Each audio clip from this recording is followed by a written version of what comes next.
Energy ఉందంటే నేను ఈ విషయం చెప్పకపోతే నేను పేలిపోతాను సార్. నిజంగా చెప్తున్నాను. Guys make some noise. What a nostalgic moment. And 36 years back మీరు ఎంత ఇంపాక్ట్ చేశారో నాకు అంత గుర్తుండకపోవచ్చు, కానీ ఇప్పుడు మాత్రం గూస్ బంప్స్ ఎవ్రీ సీన్. నేను చెప్పా, చిన్నా గారు చనిపోయిన సీన్ కూడా లేదు, ఈ పాట మిస్ అయింది.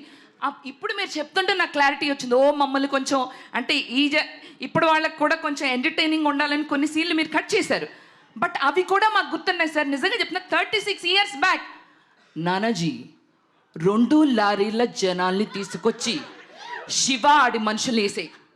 శివ శివ శివ ఎవడి శివ? అడిమన దేవుడా సార్? నిజంగా చెప్తున్నా, ఇది అన్యాయం సార్. అండ్ మీరు ఇంకొక మాట అన్నారు, ఇంకొక శివ ఉండరు సార్ మాకు తెలుగు ఇండస్ట్రీలో. శివ అంటే మా నాగ్ సారే. అండ్ ఇంకొకటి సార్, ఇంకొకటి ఇది మాత్రం క్వశ్చన్. నాగార్జున గారిని చూస్తే మన్మధుడు మా తెలుగు రాష్ట్రాలకి.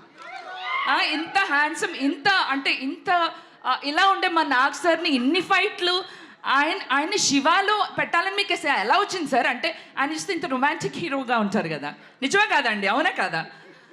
చెప్పండి సార్, ఇది మాత్రం మీరు చెప్పాల్సిందే. అంటే ప్రైమరీలీ నాకు లవ్ స్టోరీలు ఇష్టం ఉండదు. నాకు Nagarjuna only see my Shiva.